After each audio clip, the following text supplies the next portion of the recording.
Libérez Jean-Jacques Dalla et 40 ans de prison. Libérez Jean-Jacques Dalla et 40 ans de prison. Libérez Jean-Jacques Dalla.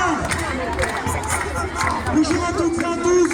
Du coup, moi je prends la parole pour Samédon de Paris-Banlieue, qui a un réseau de solidarité avec les prisonniers et les prisonnières palestiniennes.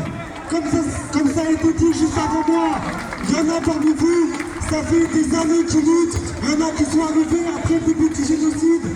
Et moi je vais vous parler d'un homme qui, malgré 40 ans d'incarcération dans les prisons françaises, n'a jamais renié ses convictions révolutionnaires.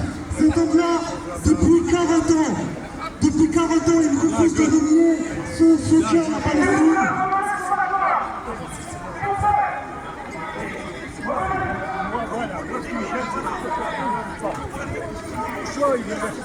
Depuis 40 ans, Georges Ibrahim Abdallah refuse de renier son soutien à la résistance palestinienne. Il refuse de renier son soutien à ceux et à celles. Il refuse de donner son soutien à ceux et à celles qui portent les armes au quotidien, dans les tunnels à Gaza, dans les tranchées à Gaza, qui portent les armes au quotidien, dans les camps de Cisjordanie, face à l'offensive sioniste.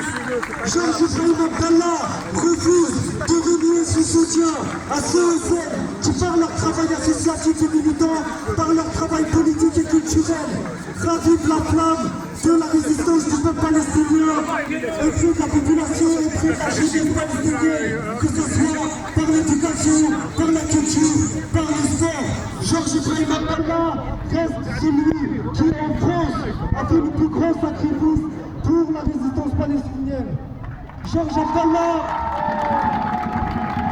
Ibrahim Abdallah, c'est un communiste libanais qui s'est engagé dans les rangs de la résistance dans les années 70 et 80, et il est incarcéré depuis 1984.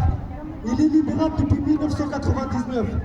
Depuis 1999, l'État français pourrait le libérer, mais il le maintient en prison parce qu'il préserve ses intérêts dans la région, mais aussi parce qu'il subit des pressions des États-Unis et de l'État sioniste. Nous, c'est notre devoir de faire tout notre possible pour arracher la libération de Georges Abdallah. Pourquoi?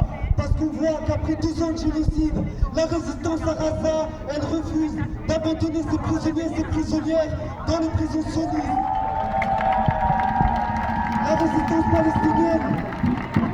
résistance palestinienne, après 50 000 martyrs, après une destruction quasi complète de Gaza, après un génocide qui dure depuis 2 ans, après des ruines et des ruines et des ruines, après des corps qui s'entassent, elle reste claire sur ce principe.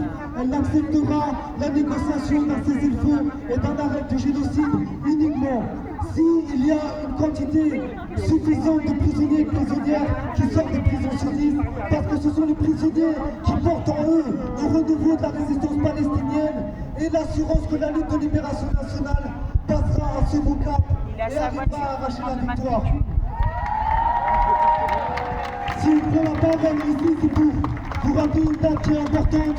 Le 19 juin, on aura la décision concernant la 11e demande de libération de Georges Abdallah. Et ça pourrait être cette demande de libération qui aboutit sur son possible retour au Liban, auprès de sa terre, auprès de son peuple, auprès de sa famille, duquel il est tenu à l'écart depuis 40 ans. Mais ça sera le cas de si nous, on se mobilise massivement pour arracher la victoire. Et donc on vous donne rendez-vous le 14 juin prochain à Paris pour une manifestation nationale et européenne pour la libération de Georges Abdallah. Une manifestation appelée par la campagne unitaire pour la libération de Georges Ibrahim Abdallah. C'est vraiment important qu'on y soit le plus nombreux et nombreuses. Et on va terminer par ces quelques mots avant de vous quitter par un slogan. L'Algérie a vaincu, le Vietnam a vaincu, Haïti a vaincu, Guinée-Bissau a vaincu, et Palestine vaincra. Palestine vivra! Palestine vaincra! Palestine vivra! Palestine vaincra!